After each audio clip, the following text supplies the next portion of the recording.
Okay, magandang gabi sa lahat. Magandang gabi. Sa lahat ng ating mga manunood, sa mga kapatiran na nakaantabay po sa live, magandang gabi po sa inyo dyan.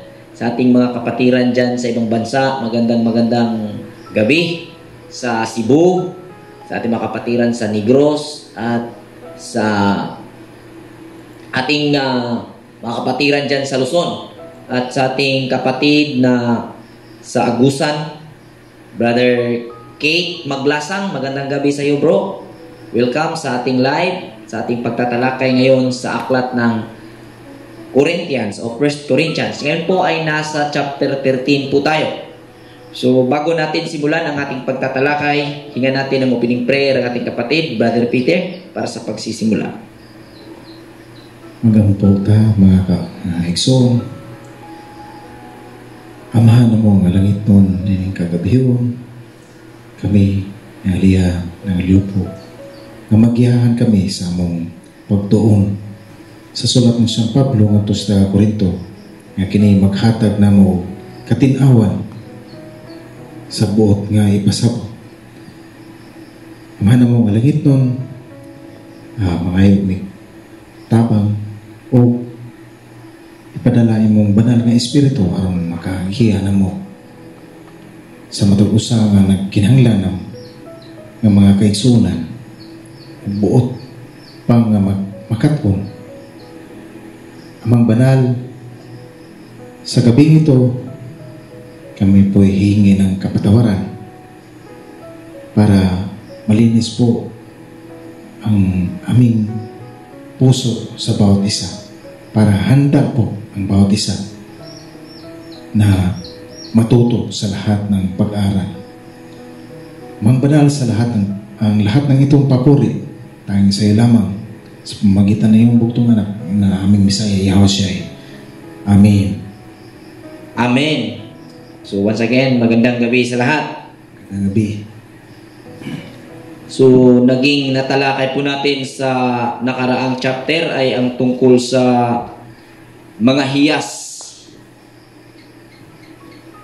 at ang tungkol sa Kristo na ito ay naging nananahan sa bawat tao.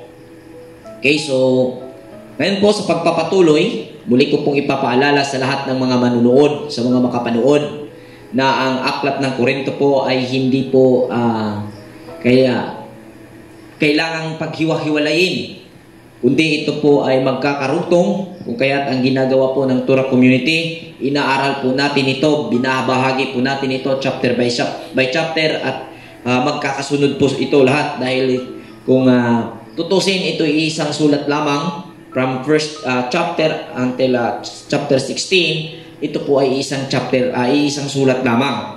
So nilagay po ang mga chapter at verses hindi upang hiwalayin ang mga salita, kundi ito ay inilagay ng mga sages o ng mga scholars para madaling matunton ang mga salita na napapaloob sa mismong sulat. Okay po? So ngayon po magpapatuloy po tayo dito sa chapter 13. So ito po ay tungkol sa pag-ibig. Okay? So sa verse 1 hanggang 3, ang sabi, makapagsalita man ako sa mga wika ng mga tao at ng mga anghel, kung wala naman akong pag-ibig, para lamang akong kampanang umaalingaw-ngaw o pumpyang na kumakalampag. Kung ako man ay may kakayahang magpahayag ng salita ng iluhim at umunawa sa lahat ng hiwaga, kung mayroon man ako ng lahat ng kaalaman at ng malaking pananampalataya, anupat nakakapagpalipat ako ng mga bundok, ngunit kung wala naman akong pag-ibig, wala akong kabuluhan. At kung ipamigay ko man ang lahat ng aking mga ari-arian at iaalay ang aking katawan upang sunugin, ngunit wala naman akong pag-ibig, wala rin akong mapapala.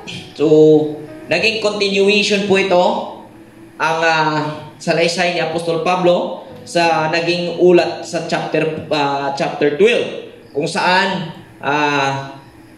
ating maaanalisa na ang nagiging tema sa chapter 12 ay nire-reconcile niya ang kakayahan ng mga member sa loob ng community ng Corinto dahil naging sanhi ang kanilang mga karunungan o kanilang mga hiyas ng kanilang pagkakawatak-watak o pagkabahagi-bahagi dahil nag-indigan o nagkumparahan ang kanilang mga kakilala roon o mga tao doon nagkumparahan sa kanilang mga naging hiyas. So alam po nating lahat, ang bawat tao ay mayroon pong sariling uniqueness. So gayon pa man, isinulat ni Apostol Pablo dito ang punto niya na kahit magaling ka, kung ano pa man ang iyong kakayanan, kung ano pa man ang meron ka, kaya mong gawin, magaling ka sa lahat ng paraan, kung wala kang pag-ibig, ang sabi ni Apostol Pablo, walang kabuluhan.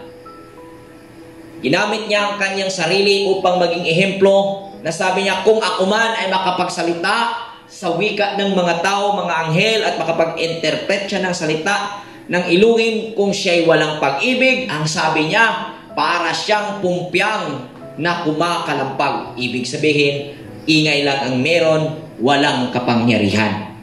Amen. So, next, tingnan natin.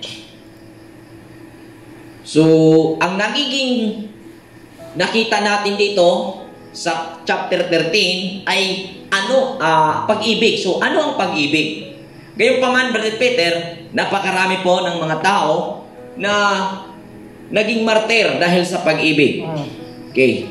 So, mayroon din pong mga nagmamahalan, kumbaga, relasyong mag-asawa, magnobya, na kahit pa nagluluko na yung isa, ang kanyang ginagawa siya nagtitiis, ika nga siya may pag-ibig. Ngayon pa man nakakalito ang pag-ibig kung ito'y hindi may papaliwanag at hindi mauunawaan kung ano ba talaga ang mukha nito. Bukang bibig ng napakaraming mananampalataya ang salitang pag-ibig na napakaraming tao. Pag-ibig ay naging bukang bibig na naging kailangang gawin upang ang tao ay makapatong sa tugatog ng tagumpay. Gayunpaman, atin pong talakayin ang pag-ibig kung saan tinutukoy ni Apostol Pablo na kahit meron kang napakaraming kaalaman o anuman ang kaya mong gawin, kung wala ka nito, wala pa rin kabuluhan. Next.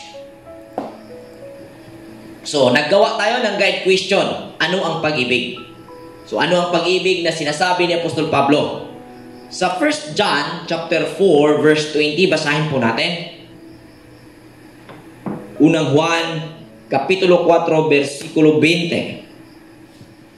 Unang Juan kapitulo 4 versikulo 20. Ang sabi dito, ang nagsasabing iniibig ko ang Diyos, subalit napupuot naman sa kanyang kapatid, ay isang sinungaling. Kung ang kapatid na kanyang nakikita ay hindi niya magawang ibigin, paano niya maiibig ang Diyos na hindi niya nakikita? Amen. Napaka-logical po ang naging ibinahagi ni Juan sa puntong ito. Kung ang sinabi niya, kung may tao magsasabi, iniibig ko ang Diyos, ngunit siya'y napupuot sa kanyang kapwa, siya ay sinungaling. Tama po ba? Amen. Gayunpaman, marami sa pananampalataya, madalas sa relihiyon, ating naririnig na isinisigaw ng mga membro ng relihiyon na sila'y umiibig sa Diyos. Gayunpaman, ang itinuturo ng relihiyon na hindi ang kapatid sa laman ang tunay nilang kapatid. Maliban lamang kung itong kapatid sa laman ay magiging kasama sa pananampalataya sa loob ng relihiyon na napasukan. Pagka hindi naging kasama sa relihiyon, ang kapatid sa laman ay maituturing na hindi tunay na kapatid. Dahil itinuturo ng mga relihiyon na ang tunay na kapatid ay ang kasama sa pananampalataya sa loob ng relihiyon. So, kung ating himayin ang pag-ibig at ang sinasabi ditong kapwa o kapatid ay hindi po ito specific sa kung sino. So, marami ang mga nagsasabi na iniibig nila ang Diyos. At sa pamamagitan ng mga nabasa sa Biblia, ang Diyos ay napupuot sa kasamaan. Gayon din, ang isinasagawa ng mga taong nasa loob ng relihiyon, kinapuputan nila ang mga taong gumagawa ng kasamaan.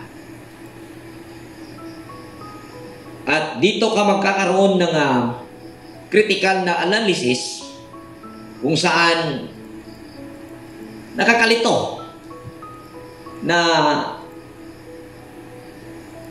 kung ating subaybayan, ang sabi, ibigin mo ang iyong kaaway gaya ng iyong pag-ibig sa sarili.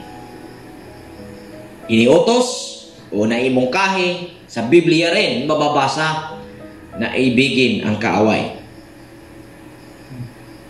Ngunit mababasa din sa ibang parte ng kasulatan sa panahon ng mga sinaunang tao sa kasaysayan ng Biblia na ipapatay ang kaaway. Ano po ba? Amen.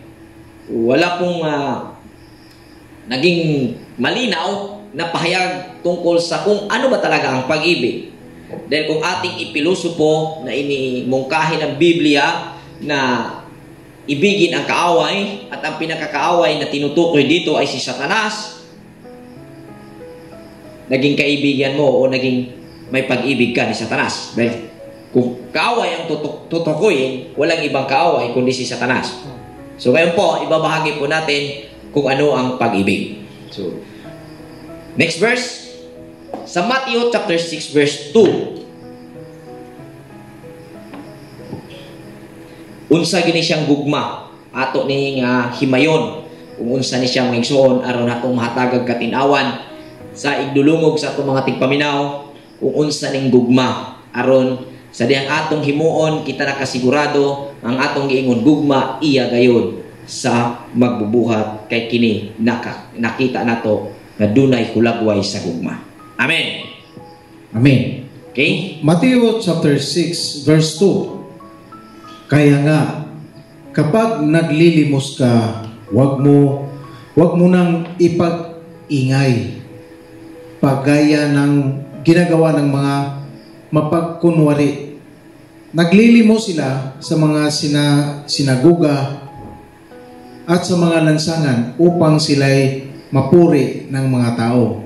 Tandaan ninyo, tinanggap na nila ang kanilang gantimpala. Okay. Kinuha natin ang verse na ito, ang talata na ito, dahil kung ating titingnan, ang mga naglilimos ay, o ang paglilimos mismo ay isang ekspresyon ng pag-ibig na nararamdaman ng taong nagsasagawa po ng paglilimos. Tama po ba, Brother Peter? Amen. Tama. Kung kaya, ating makikita, ang sabi dito, kung maglilimos ka, huwag mong ipapatunog. Gaya na, huwag kang magpapatunog ng trompeta, kumbaga, huwag mong ipagmalaki. O, huwag mong ipagmayabang. So, dito mo maaninag ba? Kung sa Bisaya pa. Kinidiing gugma, naka-indicate din siya sa tanang buhat.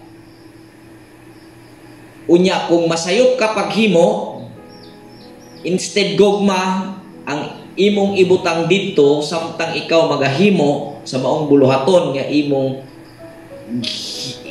buhaton, kinidili mahimo nga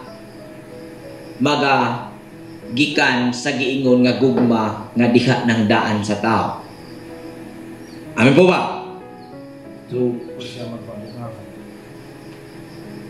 Ang pag-ibig ay siyang pinakapuno, siyang pinakasanhi ng bawat mabubuting gagawin o planong gagawin ng tao. Pero during application,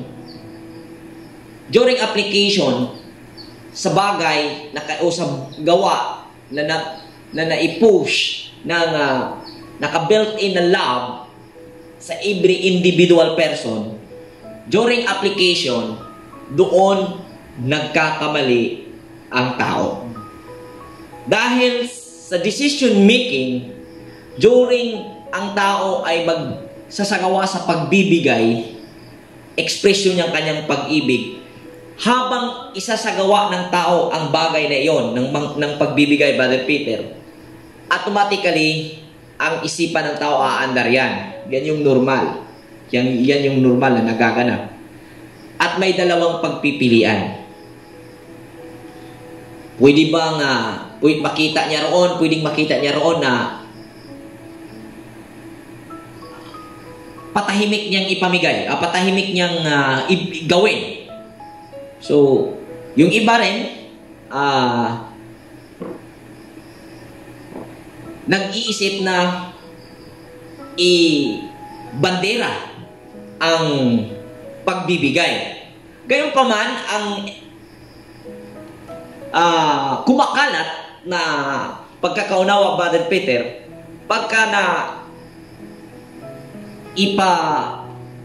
sundayag ba? Kapag ito'y i-announce, no? Yung pagbibigay, ay maraming na-allergy tungkol dito. Lalo pa mga, sabihin na nating Bible reader.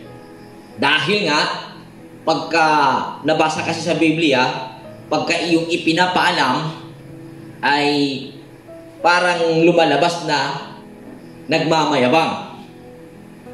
So, ang gusto ko pong himayin, marami pong nagsasagawa ng palihim na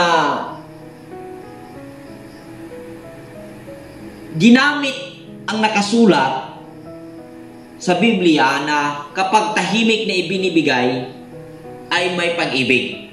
Tunay na gawa ng pag-ibig. Na kung saan yung pagsasagawa ng tahimik na pagbibigay ay naging bagong estilo po ito ng mga mayayabang. Ang po ba, Brother Peter? Dahil yan na nga yung naisulat sa Biblia na pagkatahimik na inaipamigay, yun ay gawa ng tunay na pag-ibig. Gayunpaman, vice versa, yung mga nagbibigay na ipapaalam in public ay nahatulan, Brother Peter, na iyon ay hindi, yung pagbibigay niya ay hindi nagmumula sa tunay na pag-ibig o hindi tunay na pag-ibig dahil nagmamayabang. Ito po yung gusto kong bigyang punto. Hindi po porkit nabasa dyan na i-mention o na i-announce na nagbibigay ay yan ay hindi na kinalulugdan dahil naituring na ito ng mga tao kasi pag sa ganung gawain na pagmamayabang. Pagkunwari, no? Hindi tunay. Kung sa Bisaya, pangkaraan, sa lingkapaw ng mga buhat. Ngunit mga kapatid, may mga mabubuting intensyon kahit pa na i-announce yung pagbibigay. Hindi natin pwedeng husgahan yung nagbibigay na nagpapaalam. Dahil kung ating titingnan, ang intensyon ay siyang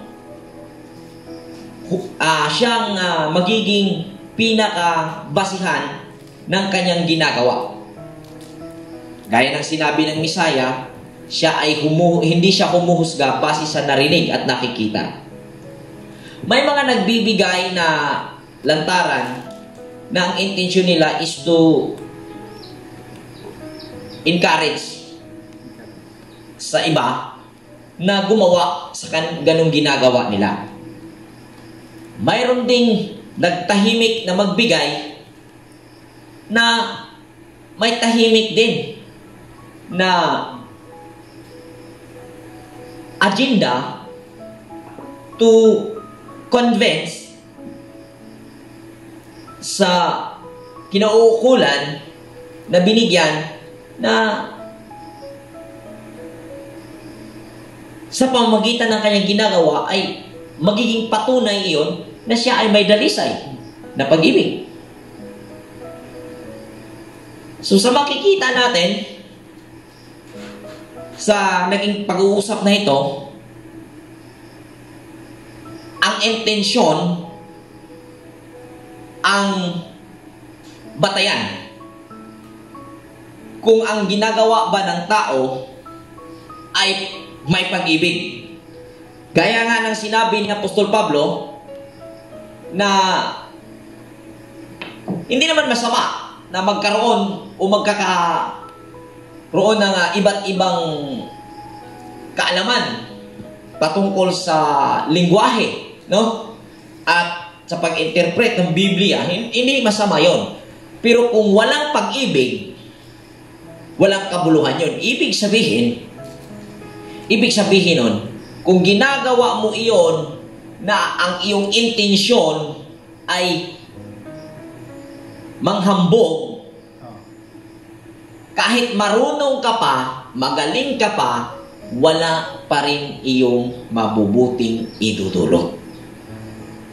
Amin po ba? Hindi ibig sabihin na magaling kang magsalita ay masama na yon. Mabuti yun. At maganda yun. Ngunit tiyakin natin ang ating mga sarili kung ano man ang ability na meron tayo, ito'y gamitin natin ng mayroong malinaw na intensyon, mayroong malinaw na mithiin. Amin po ba? Amen. Na hindi para sa kabulastugan, hindi para sa pangsariling hangarin o anumang agenda na inihanda para pagdating ng panahon na may naniniwala na dahil nakakapakita ng magandang performance at doon na ipapasok ang agenda. So, mga kapatid, ang pag-ibig ay tumutukoy sa dalisay na mithiin na naging pundasyon ng taong gumagawa ng kahit ano ng kung anong merong kakayahan siya. Yun yung pag-ibig. Yung dalisay na mithiin. Para saan yun? Bakit ko gagawin ito? Amin po ba? So, next verse.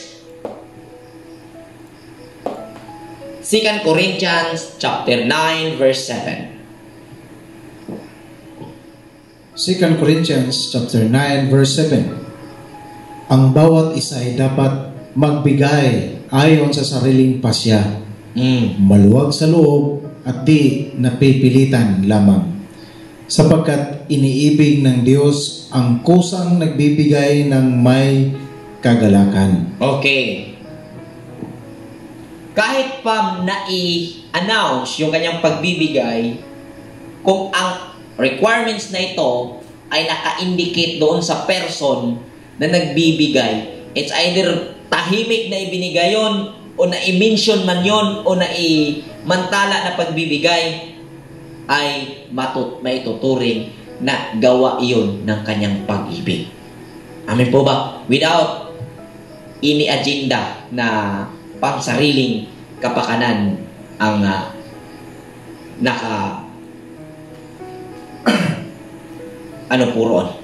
papaloob sa nasabing agenda. Okay? So nawa po ay maging ano po sa atin na ang pag-ibig ay mayroong malinaw na mithiin. Una, nakabubuti sa iyo yung mithiin na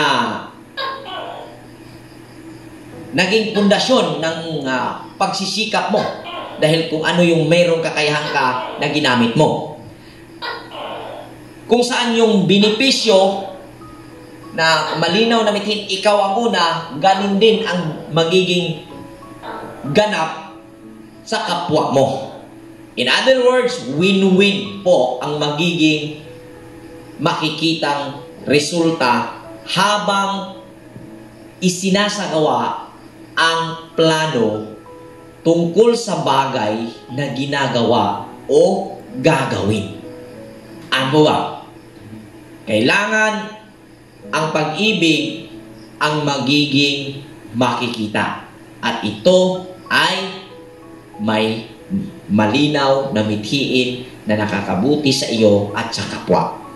Balik tayo sa naging unang example. Tulad ng mga martir na asawa.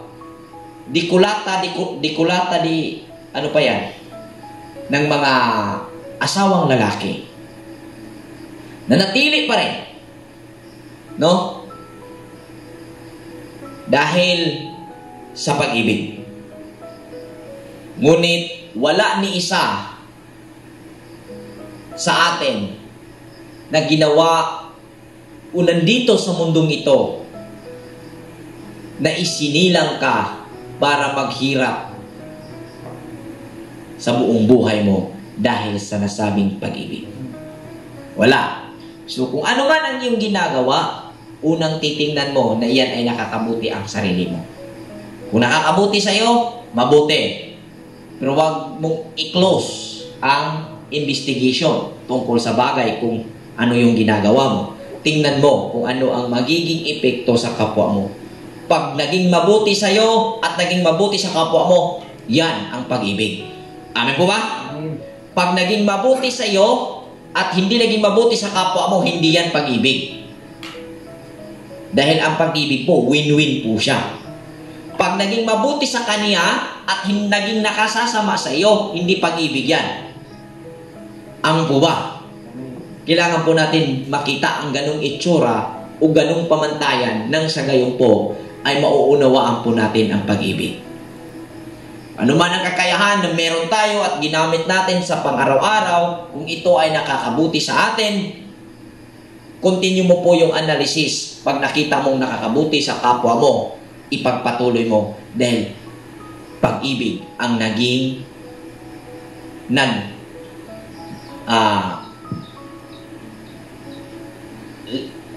naging kumikilos sa ganong ginagawa mo. Next. So, ito po. So, ang pag-ibig na nabanggit ay katuwiran na dapat batayan sa lahat ng ginagawa o gagawin ng tao. Magre-resulta sa pagkakapantay-pantay ng lahat. Ulitin ko po. Ang pag-ibig na nabanggit ay katwiran. So, pagka sinabing pag-ibig, katwiran po yan. Wala pong lugi dyan. Po ba? Kasi pag sinabing pag-ibig, between two groups o two sides na nagkakaroon ng relation. Po ba? Tao, grupo, o anuman, transaksyon na kung saan namamagitan yung katwiran. Yan po ang pag-ibig. Na dapat maging batayan sa lahat ng ginagawa o gagawin ng tao na magre-resulta ng pagkapantay-pantay ng lahat. So, sa madaling salita, pagka gawa ng pag-ibig, yan po ay win-win. Lahat po tagumpay. Sa makatuwid, ang pag-ibig ay ang isang matuwid na hangarin. Kaya, kung magaling ka magsalita, gamitin mo yan na kung saan nakapundasyon sa matuwid na hangarin. Kung magaling ka sa kung ano man ang iyong na-acquire karon na skills, gamitin mo yan. Gamitin natin yan. Gamitin natin ng may matuwid na hangarin. Amin po ba? Amen. Technician ka. Maningil ka ng tama lang. Amin po ba? Ano mang kakayahan? Nakabinipisyo tayo sa kakayahan natin, nakabinipisyo din ang kapwa natin. Sa ganung paraan, nakabinipisyo tayo sa kanilang pagpapakinabang sa atin. At nakakapagbinipisyo din sila sa pakinabang nila sa atin. Win-win po siya. Yan po ang pag-ibig. Next. So, ang pag-ibig ay matyaga. O, kita mo? Magandang loob, hindi maingitin, hindi mayabang, ni mapagmataas man. Ganun po ang pag-ibig. So, matyaga. Ginamit ang iba ng matyaga na kahit tagilid na po siya dahil mabasang may matyaga, kaya may mga martir. Talagang abuso na, inaabuso na, pag-ibig pa rin. Hindi tama yun. Nangyari ang paghihirap na dinanas ng tao dahil sa kakulangan ng pagkakalam kung ano ang mga bagay-bagay na pinaniniwalaan. Amin po ba? Hindi magaspang ang pag-uugali. Hindi magaspang ang pag-uugali. Win-win nga eh. Hindi makasarili. Hindi magagalitin. O mapagtanim sa kapwa. Yan po yung pag-ibig. Hindi niya ikinatutuwa ang gawaing masama. Gusto nga niya is win-win. Ngunit, ikinagagala ang katotohanan. Yan po ang pag-ibig. Ang pag-ibig ay mapagpatawad, mapagtiwala, puno ng pag-asa, at mapagtiis hanggang wakas. O, dito, ano sis? Mapagtiis hanggang wakas. Kaya, pag ikaw daw ay may pag-ibig, hiningi ng mga masasama kahit sila ay iibigin. Ingat po tayo. Dahil madalasang sumisigaw ng pag-ibig ay ang mga masasama at hindi makatarungang tao. Gusto ng mga masasama na kahit sila iibigin. Human rights. Ano ba? Ingat po tayo niyan.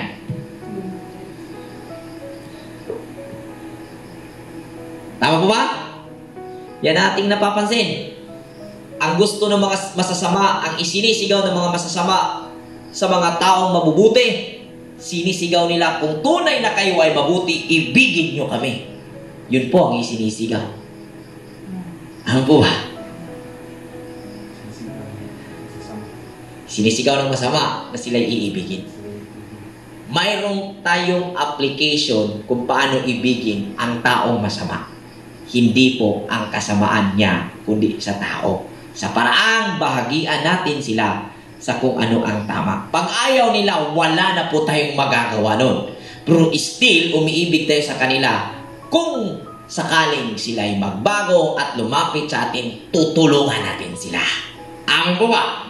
Hindi po yung nasa kasamaan sila at ikaw matuwid, iibigin mo pa sila. Wala po yun sa tama. Hindi po yun ang win-win. Amin po ba? Ang pag-ibig ay mapagpatawad, mapagtiwala, puno ng pag-asa, at mapagtiis hanggang wakas. Hindi ibig sabihin na magtiis ka sa kasamaan na ginagawa ng sumisigaw ng ibigin mo sila dahil yun daw yung matuwid eh. Magtiis hanggang wakas. Hindi tayo magtiis hanggang wakas sa mga masasamang nangangabuso sa ating paggawa ng matuwid. Tama ba yun? Hindi.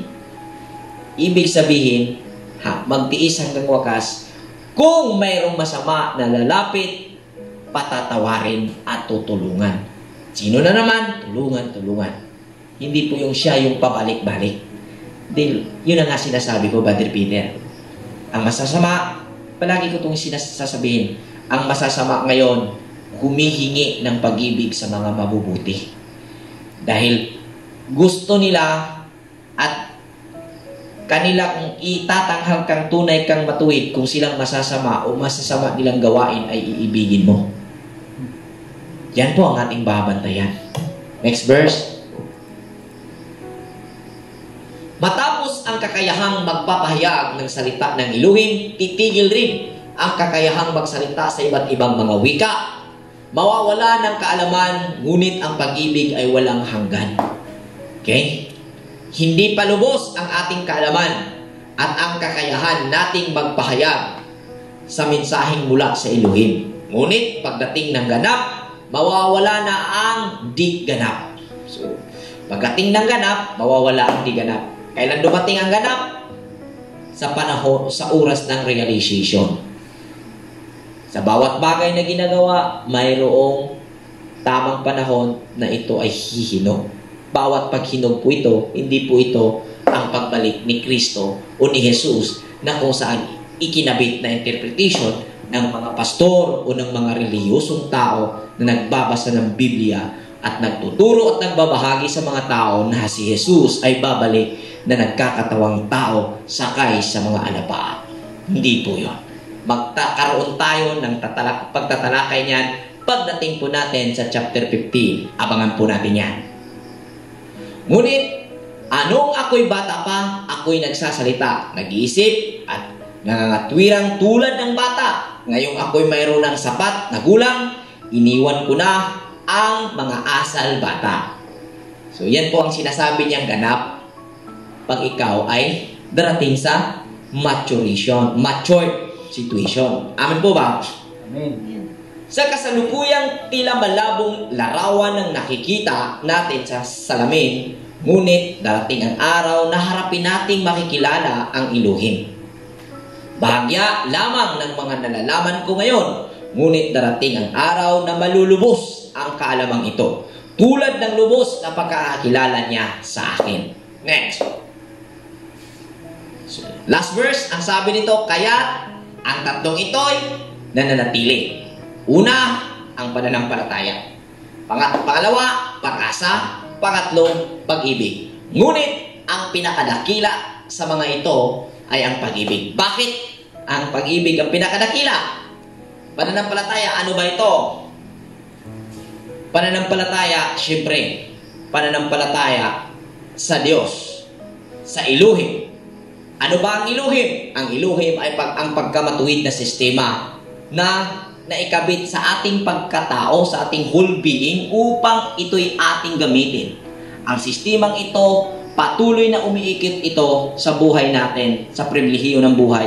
At kailangan po nating sumakay dito at huwag mag-counterflow sa flow ng pagkamatuwid na sistema na pinapairal ng puwersa sa bawat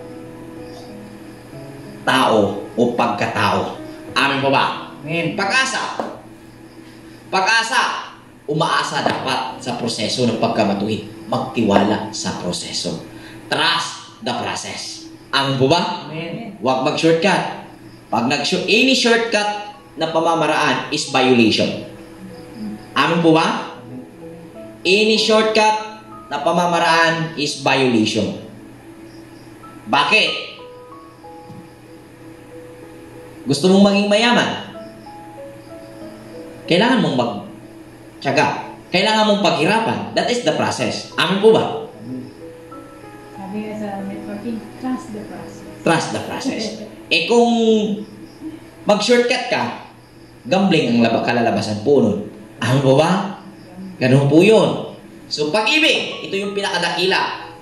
Pag-ibig para sa matuwid na hangarin. Yung hangarin, kailangan yung pag-ibig, yun po yung matuwid na hangarin. Kailangan sa lahat ng gagawin natin o sa lahat ng kakayahan na meron tayo upang magawa natin ang ating nananais sa buhay, kailangan nagkaroon tayo ng malinaw na hangarin at matuwid na hangarin kung ano ang ating mga magiging plano o magiging minimithi. Ito ay para sa ikabubuti ng nakararami, hindi sa pansarili lamang, dahil ang pag-ibig ay win-win po yan. Hindi po yan para sa kung sino lang at kung sino lang. Amen po ba? So dito po nagtatapos ang maikling chapter ng 1 Corinthians sa chapter 13. Magandang gabi po sa lahat, at sa mga may katanungan, pwede nyo pong i-comment dyan sa comment section. Pwede nyo po akong i-PM, si Brother Peter, ako, at amin pong sasagutin sa pagtatalakay po natin sa susunod na session po. Magandang gabi. Shalom Aleichem. Aleichem Shalom.